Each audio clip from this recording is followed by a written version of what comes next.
Hello and welcome, I'm Oles Garjuk and you're watching Head to Head with UATV. The government of Ukraine has developed a number of national policies and programs to benefit children. With the support from the United Nations Children's Fund, local administrations in Ukraine have established councils to advise the government on issues concerning children and youth. So what educational programs does UNICEF promote in Ukraine now? To talk more about this, we welcome to the studio today Natalia Kiyak, Head of Educational Programs at UNICEF Ukraine. Hello, and thank you for being with us today. Thank you. Hello. So, could you tell us what are these educational programs that UNICEF is implementing throughout Ukraine? What are these educational programs that we're talking about? Pretty much we are speaking about the most vulnerable children and their access to education. And wherever needs are, UNICEF is working. So first of all, and we do a lot in terms of emergency programs, as we call them. It's emergency in education, mainly in Donetsk and Luhansk Oblast, on both sides of the contact line. Because, of course, the needs are very high there. There are a number of issues, and we'll be talking today. Secondly, it's an issues connected with number of vulnerable children, for example, children with disabilities, and we are speaking now a lot about inclusive education and do a lot in this regard for children in Ukraine.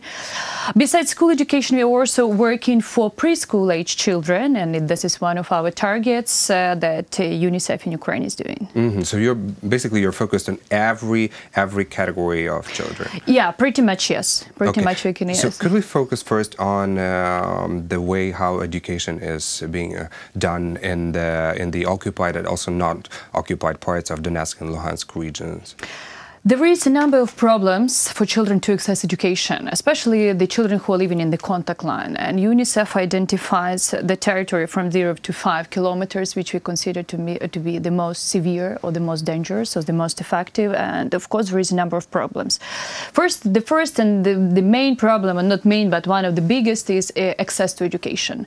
Still, the shelling continues, the war conflict continues in Ukraine. And unfortunately, even this year already, from the beginning till now, already 15 educational facilities were damaged. Well damaged, okay. Were damaged already.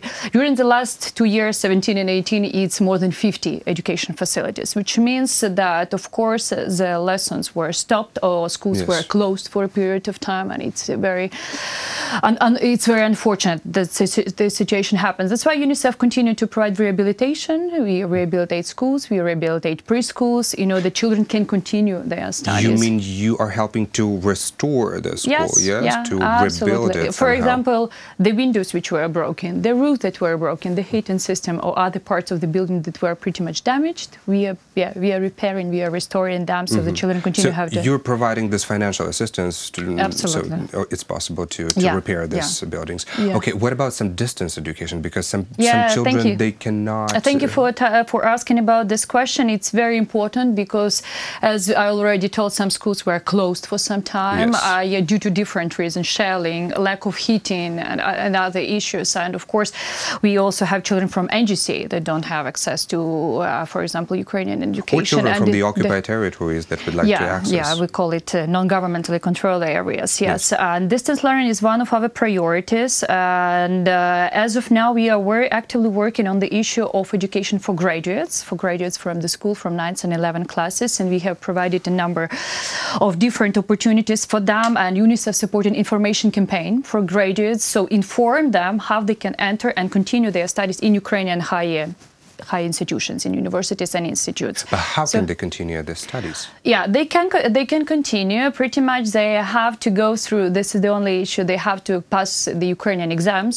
So they are using the simplified procedure. They don't need all the documents that are required for Ukrainian students, for example. They don't need to have the passport because in majority of cases they don't. Pretty much they provide their application, or even the parents can apply, and they use what we call the simplified system in order to enter universities in Ukraine. So this is very interesting. And how many students do you have? How many graduates do you have interested in this distance program? For example, speaking about graduates, this year we already have the results. Almost 8,000 students. It's 1,800, almost 2,000 have entered university this year using this simplified procedure. But we consider that the amount is much bigger because very often they don't use this simplified process due to security reasons, because it's simply afraid.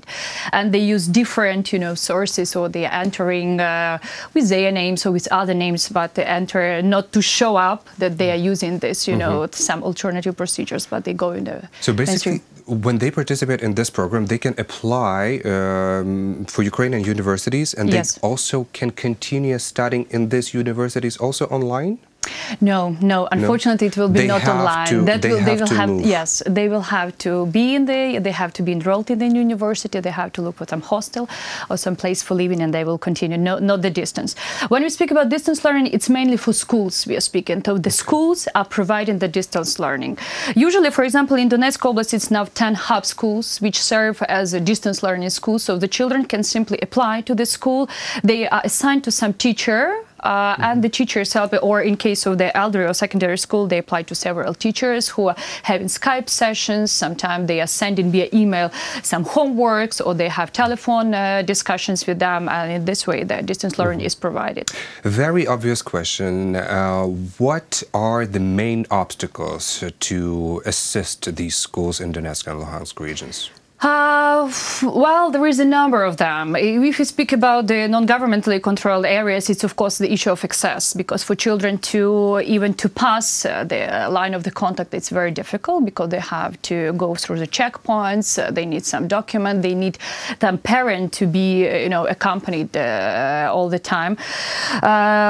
So it's one of them. When we also speak about the lack of documents, because we are already starting the 5th year of the war conflict. And of course, there are students that have been studying in the schools in NGCA for 4 and even 5 years, so they don't have proper, certificates and proper diplomas that are recognized by Ukraine. So this is one of the issues.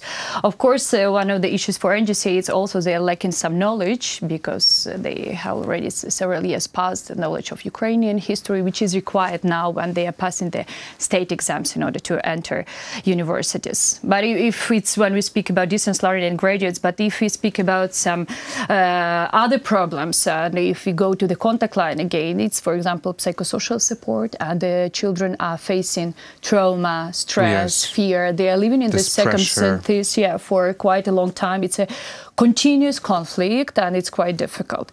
Another issue is also lack of teachers, especially some specialized teachers, because of course there were many teachers who moved from the contact line on both sides, and basically for their families to survive, as you're saying, for better life, and especially like mathematics, computer sciences, physics, other science subjects, they have moved, and some schools are lacking this the staff. Of course, the schools are lacking some equipment, and also the issue we need to mention that pretty much the families that are still staying on the contact line, they are very poor families, because the families that were, let's say, a little bit richer or would manage to live in other areas, they moved already. So the families that stay in there, they're in a very difficult economical situation, and which means that education is their last priority. Of course. Because they need to survive. They need to survive. Their first priority will be to buy food, to buy medicine, to pay for communal services,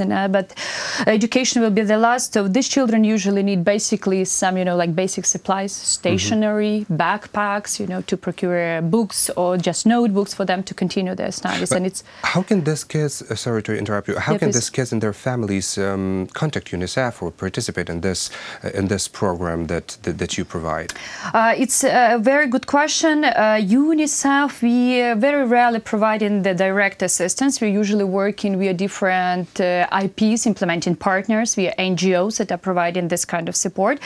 But we are all the time, we are coordinating our activities with Ministry of Education and Science and via their local departments. So, for example, while doing the distribution of these backpacks with the stationery, or what we call educational kits for children in the contact line, we always contact the respective educational departments, and we adjust with them. So you're cooperating with the the state. Definitely. This is our main partner in Ukraine, and with them we identify, okay, these are the schools situated in, let's say, 0 to 5 kilometer contact line, or we would identify this year, for example, this 20 or this 100 schools that require the most support, or maybe they were damaged recently, or some other issues, and with their coordination, we're providing either directly or we're using some NGOs that are delivering this to the contact line, because it's not always easy, to get to each school. Of course, and this is very useful to know. Another issue to focus on, as you mentioned, inclusive education. You're also implementing in Ukraine. You're helping to improve this.